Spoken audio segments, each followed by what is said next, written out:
Wayanad video second പാർട്ടിലേക്ക് എല്ലാവർക്കും സ്വാഗതം. നമ്മൾ മുത്തങ്ങ ഫോറസ്റ്റിൽ നിന്ന് നേരെ പോയത് സുൽത്താൻ ബത്തേരി ടൗണിലേക്കാണ്. നമ്മുടെ സുൽത്താൻ ബത്തേരി ടൗണിന്റെ ഹൃദയഭാഗത്ത് സ്ഥിതി ചെയ്യുന്ന ഒരു ഫേമസ് ആയിട്ടുള്ള ഒരു സ്പോട്ടാണ് ഇത്, ജൈൻ ടെമ്പിൾ. ഇത് ഗവൺമെന്റ് ഓഫ് ഇന്ത്യ ആർക്കിയോളജി ഡിപ്പാർട്ട്മെന്റിന്റെ അണ്ടറിലാണ് വരുന്നത്. ഇന്ത്യയിലെ തന്നെ മോസ്റ്റ് ഇമ്പോർട്ടന്റ് ആയിട്ടുള്ള ജൈൻ ടെമ്പിൾസിൽ ഒന്നാണ് നമ്മുടെ സുൽത്താൻ ബത്തേരിയുള്ള ഈ ജൈൻ ടെമ്പിൾ. ഈ അമ്പലം ഇവിടെ നിർമ്മിച്ചത് 13-ാം നൂറ്റാണ്ടിൽ നിന്ന് കർണാടകയിൽ നിന്നും തമിഴ്നാട്ടിൽ നിന്നും കുടിയേറിപ്പാർത്തിയ ജൈനന്മാരാണ്. വിജയനഗര ഭരണകാലത്തിനാണ് ഇത് നിർമ്മിച്ചിട്ടുള്ളത്. നമ്മുടെ സുൽത്താൻ ബത്തേരിയെ പണ്ട് ഗണപതി വട്ടം എന്നായിരുന്നു അറിയപ്പെട്ടിരുന്നത്. ടിപ്പു സുൽത്താന്റെ കടന്നുവരവോടെ ഈ ക്ഷേത്രം പിടിച്ചെടുക്കുകയും സുൽത്താന്റെ ബാറ്ററുകൾ സൂക്ഷിക്കാൻ വേണ്ടി ഈ ക്ഷേത്രം ഉപയോഗിക്കുകയും അങ്ങനെ ബ്രിട്ടീഷുകാർ ഇവിടെ സുൽത്താൻസ് ബാറ്റർ എന്ന് പറയുകയും അങ്ങനെ സുൽത്താൻ ബത്തേരി എന്ന് ഈ സ്ഥലത്തിന്റെ പേര് മാറുകയാണ് കേട്ടോ.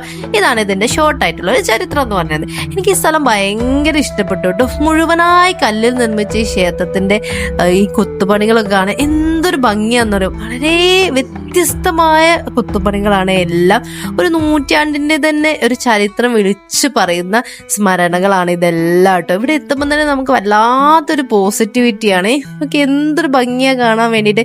നമുക്കിവിടെ രാവിലെ 8 മണി ടു 12 മണി വരെയും പിന്നെ 2 മണി ടു 6 മണി വരെയാണ് എൻട്രി ടൈം. രാവിലെ മുതൽ തന്നെ ഇവിടെ വിസിറ്റേഴ്സ് നന്നായിട്ടുണ്ടാവും. നമുക്കിവിടെ ടൈം സ്പെൻഡ് ചെയ്യാം, ഫോട്ടോസ് എടുക്കാം, വളരെ രസമാട്ടോ. ഇതിന്റെ ഉള്ളിലേക്കുള്ള എൻട്രി നമുക്ക് റെസ്ട്രിക്റ്റഡ് ആണ്, ക്ലോസ് ചെയ്ത് വെച്ചിരിക്കുകയാണ്. ഇതാണ് ഉള്ളിലേക്കുള്ള ഒരു വ്യൂ കേട്ടോ. എനിക്ക് തോന്നുന്നു ഇതിന്റെ ഉള്ളിലെ ഭാഗത്തായിരിക്കും അവരുടെ റിച്വൽസും കാര്യങ്ങളും ഐഡൽസിനെയൊക്കെ സൂക്ഷിക്കുന്ന ഏരിയ കേട്ടോ.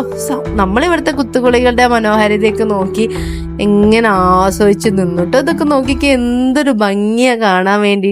വളരെ നല്ല രീതിയിൽ തന്നെ ഈ ഒരു ഹിസ്റ്റോറിക്കൽ സ്പോട്ട് ഇവിടെ പ്രിസർവ് ചെയ്ത് വെച്ചിട്ടുണ്ട് കേട്ടോ. സോ ഇവിടുന്ന് നമ്മൾ ഇനി അടുത്തത് തിരുനെല്ലിക്കാണ് പോകുന്നത്. സോ അടുത്ത പാട്ടിൽ തിരുനെല്ലിയിലെ വിശേഷങ്ങളൊക്കെ കാണാം കേട്ടോ.